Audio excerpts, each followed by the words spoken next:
Hello लोगोफोरनि मोनसे गोदान भिडिअ नोंथांमोनखौ जोबोर बरनाय थाबाय स' बिदिब्ला नोंथांमोना गोबां कमेन्ट्सनि गेजेरजों सोंहरदोंमोन दि अरुण'दय आरो स्वयं आसनिनि नाम लिस्टखौ माबोरै नायो फोरमायनानै हो। बिदिब्ला बेखिनियाव नोंथांमोननो सिगाङावनो फोरमायनानै दोनखानि जे आं नोंथांमोननो अरुण'दय आसनिनि नाम लिस्ट नायनायखौथ' दिन्थिनानै होनो हागोन, नाथाय स्वयं आसनिनि नाम लिस्ट नायनायखौसो दिन्थिनानै होनो हानाय नङा, मानोना सरकारा स्वयं आसनिनि नाम लिस्टखौ दासिम बेबायदि नायनो हानायनि सुबिदा खालामनानै होआखै।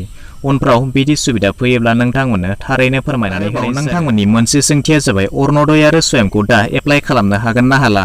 स' बिदिब्ला बेनि सोंथिनि फिननाया एरै जागोन दि जायफोरा अलरेडि सिगाङाव एप्लाइ खालामखांबाय बिथांमोनाल'सो बेनि रांखौ मोननो हागोन। बेनि थाखाय बिटिआरनि गाहाय प्रमद बर' बिथाङा रायजोनि गेजेराव रोखा खालामनानै होबाय दि स्वयंनि थाखाय 9,500 आरो अरुण'दयनि थाखाय 3 लाख बिथांमोनाल'सो दासिम बे रांखौ मोननो हागोन। 10 जुननि सिगां सरकारा बेनि अनलाइन आपल'ड खालामनाय हाबाफारिखौ फोजोबनाय जागोन आरो 10 जुननि उननिफ्राय बे रांखौ होनाय जागोन।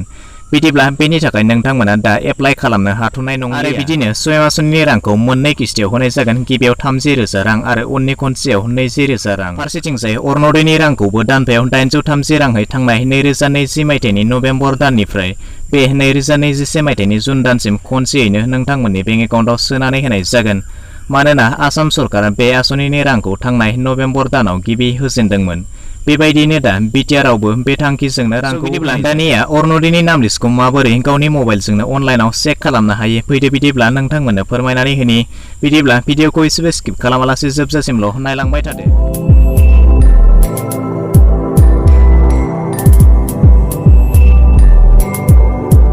अरुण'दयनि बे नाम लिस्टखौ नायनो थाखाय नोंथांमोना नोंथांमोननि मबाइलनि जायखिजाया मोनसे ब्राउजाराव नोंथांमोना सार्च खालामनानै बेवहाय टाइप खालामनानै होब्लानो जाबाय जे orunodoi.in नोंथांमोना बेबायदि लिरनानै सार्च खालामनानै होब्लानो नोंथांमोना बेवहाय नुनो मोनदों orunodoi.in नोंथांमोना बेवहाय क्लिक खालामनानै होब्लानो जाबाय। क्लिक खालामनानै होनायनि उनाव नोंथांमोना नुनो मोनगोन बेवहाय अरुण'दय आसनिनि जिथु अफिसियेल वेबसाइट बेबायदिहाय गेवनानै फैगोन। बेनिफ्राय नोंथांमोना दानिया एसे गाहायथिं फैयोब्ला नोंथांमोना बेवहाय नुनो मोनगोन माखासे अपसनफोर दङ, बेवहाय नोंथांमोना बेनिफ्रायनो बे लिस्टखौ नायनो हागोन।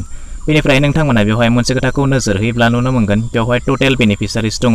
टटेल 18,03,578 सा बेनिफिसारि बिथांमोना दासिम बे आसनिनि खाबुखौ मोननो हागासिनो। दा नोंथांमोना बेखौ डिस्ट्रिक्ट वाइज नोंथांमोना नोंथांमोननि लिस्टखौ नायनो थाखाय नोंथांमोना बेवहाय गिबियावनो नुनो मोनदों भिउ स्टेटास नोंथांमोना बेवहाय क्लिक खालामनानै होब्लानो जाबाय। क्लिक खालामनानै होयोब्ला नोंथांमोना नुनो मोनदों बेवहाय आसामनि गासै डिस्ट्रिक्टफोरानो बेवहाय ओंखारनानै फैगोन। स' नोंथांमोना दानिया बबे डिस्ट्रिक्टखौ नायनो नोंथांमोना बेबायदिहाय गावबागाव डिस्ट्रिक्टखौ बेवहाय सेलेक्ट खालामनानै लाब्लानो जाबाय। स' बेवहाय आं नोंथांमोनो दिन्थिनो थाखाय बिटिआरनि मोनसे जिल्ला आं बेवहाय चिरांखौ क्लिक खालामनानै होबाय। बेबायदिनो नोंथांमोना नोंथांमोननि डिस्ट्रिक्ट वाइज नाम लिस्टखौ बेबायदि गोरलैयैनो चेक खालामनानै लानो हागोन। स' बेवहाय नोंथांमोना नुनो मोनदों गिबियावनो नोंथांमोननि जि अरुण'दय आसनिनि आइडि नाम्बार बेवहाय नुनो मोनगोन, बेनिफ्राय नेम, बेनिफ्राय एलएसि, आइएफएससि कड, बेंक नोंथांमोना बबे बेंकजों बेखौ एप्लाइ खालामदोंमोन, बेनिफ्राय बेवहाय मोनसे अपसन नोंथांमोना नुनो मोनदों रेजिस्ट ए कमप्लेन। जुदि नोंथांमोना नोंथांमोननि ओनसोलनि बा नोंथाङा सिनायनाय सोरखौबा जुदि कमप्लेन होनो नागिरोब्ला नोंथांमोना बे अपसननि गेजेरजों नोंथांमोना बिथांखौ कमप्लेनबो खालामनो हागोन। बिदिब्ला दिनैनि भिडिअ बेखिनियानोसै। आसा खालामो नोंथाङा भिडिअखौ नायनानै गासैखौबो बुजिबाय जानांगौ। जुदि माबाफोर गोनो गोथो थाबावबायब्ला नोंथां कमेन्ट सेक्सनाव थांनानै सोंहरनो हागोन।